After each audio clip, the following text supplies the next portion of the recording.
Hey yo, check it out, B. So Suge Knight was on his podcast last night and he spoke about Snoop Dogg does not own Death Row and how Jermaine Dupri owes him money for giving him little Bow Wow. I'm just gonna roll the clip. Y'all check it out. You said, I'm mad because you bought Death Row? What you buy? Set me up. Show me where y'all paid the money to buy it. Show me how you and Mike, as y'all want to call the rat, own the company. Show me the paperwork. Show me what you own. Now, you were representing Death Row when you was on Death Row.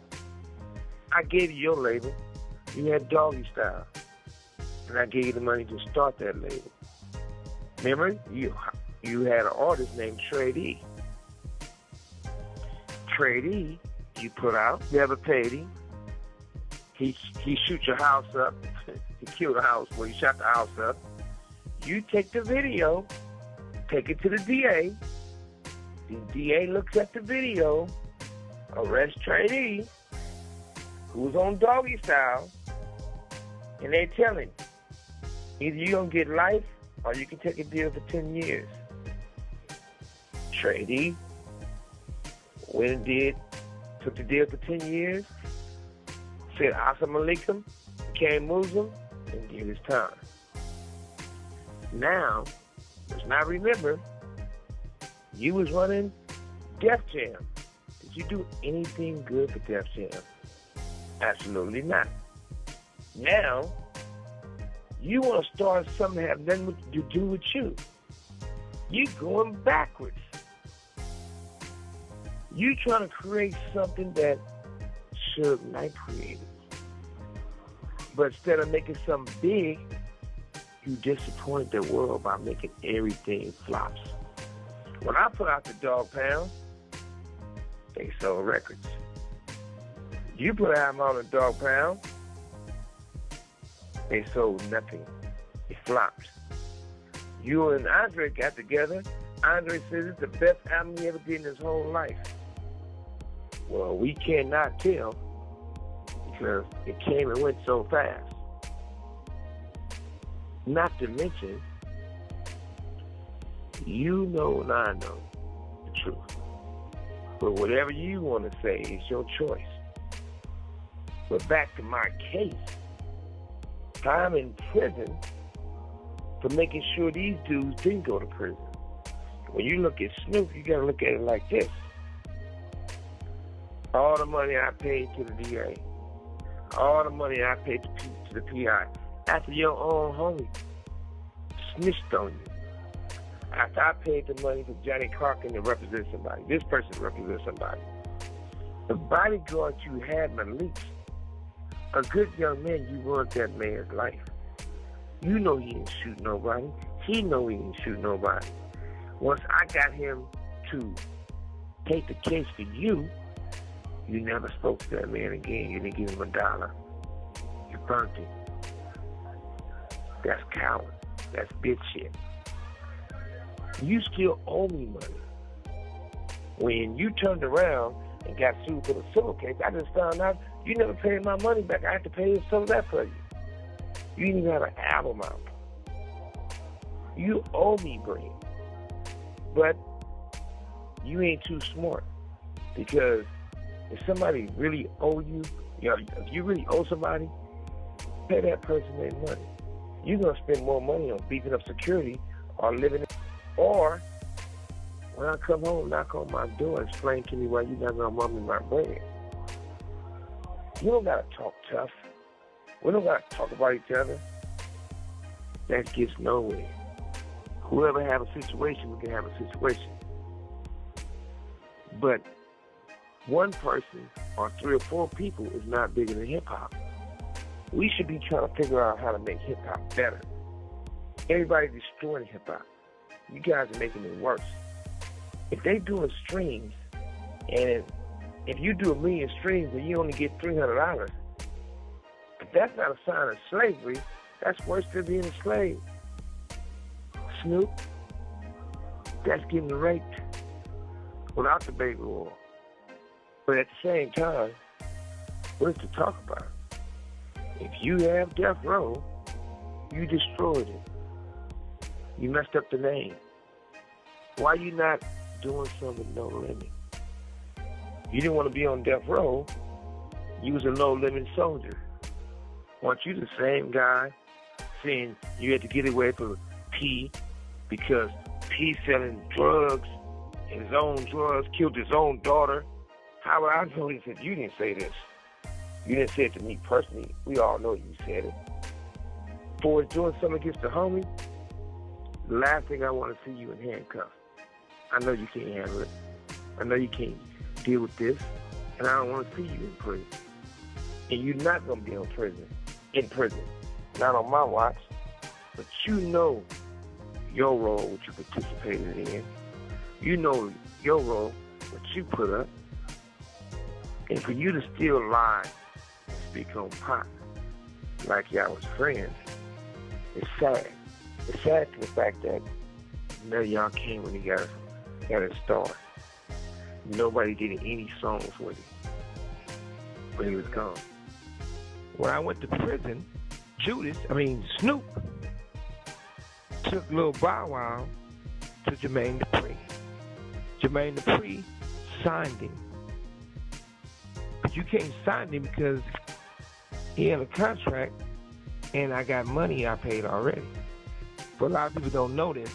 By the way, when everybody say they got a deal with me and they got my life right, they did something with me, which they don't. But if you ever do a deal, we go off as any type of deal. Our money got to be changed. I don't care if it's $1, got to be some type of money. So Jermaine Dupri and them knew that he was signed to me and a lot of money was passed hands. So, I didn't want to mess up the little dude's career and try to destroy his life. And his mother, I got a lot of respect for her. So I came home and I said, look, I didn't stop all this, but how is this happening? So I used to feel that suing people is like snitching on people, which is stupid. That cost me a lot of money by thinking that way, which is not. But anyway, it was up to Jermaine Dupri. I didn't want my motherfucking money from Lil Bow Wow or his mother. I want my bread from Jermaine or Snoop, whoever I catch first. So I got shot. I think that's the time I was shot in Miami. It's bad when you don't remember what time you got shot. Been shot so many times, So I get a ride up to. I used to go to the Subway and Fat Burgers 2 or 3 o'clock in the morning, get something to eat, come back to the high rise. And the Lord delivered Jermaine Dupri to me. God did that. Now, I'm not saying in a bad way. I believe in God. But he delivered him to me. So as I see Jermaine Dupri, he see me, his eyes big as a motherfucker. I say, hey, what's happening with my bread you owe me? The Lil Bow Wow, he signed to me. Still is. So he started getting around the bush. I said, man, I'm going to tell you one more time. What's bracket? And it wasn't one of those that somebody gets slapped so hard they slide down the street, but it was something that made you get your attention. But Jermaine Dupri is one of the smartest little motherfuckers around. He called Joe Jackson and put it on speaker. And he tells Joe Jackson, help, Suge's right in front of me, mad. And Joe didn't know he was on speaker. And Joe, man, I know Suge. Big Suge is a friend of mine. I said, what's up, Mr. Jackson? He started laughing. He started talking. And then Jermaine Dupri was like, Suge about to get me. And Joe was like, no, man, me and Suge go way back. Suge, give me your word right now that you're not going to beat the shit out of Jermaine Dupri. And I didn't want to be like, He like, man, he with Janet. So I said, all right. I said, all right to him. And I said, man, give me one of those coffees. He said, these for me and Jackson, give me yours then. So I told Jermaine Dupri, I'm not going to beat him up. I had, get on his knees. And I opened one of the cups of coffee and poured it on top of it. And I could hear Joe Jackson shouting. The phone fell on the ground. It was still on. I actually picked the phone up. And Joe like, man, what are you doing to me? You gave me your word. I said, man, I only shared some hot coffee with him or something. I said, but you know what, Joe? I'm out of here, Mr. Jackson. Never talked about it. Never mentioned it. Never played games about it. And, you know, I shouldn't have did that to Jermaine Dupri. Even though he cutthroat and did something scandalous, I gotta leave the little people alone, man. You know, that ain't right. Shit, Jermaine, Ray J crew, they all the same height. I apologize to all the short people, men, that I offended. And I didn't do it many times. I want you guys, I never apologize to anybody, but I'm gonna apologize to the short people, the men, Ray J, Jermaine Dupri, and your little, you know, y'all little crew. Hope my apology is accepted. I hope y'all don't go through no weirdo stuff and want to talk about me again, you know, but words for the wise. It's not what you say about me. It's not how you talk about me. If you really want to get my attention, now I'm not pumping it up, but if you really want to get my attention, and you really want to make a name for yourself, we know who got a big mouth. Let's sit in the room.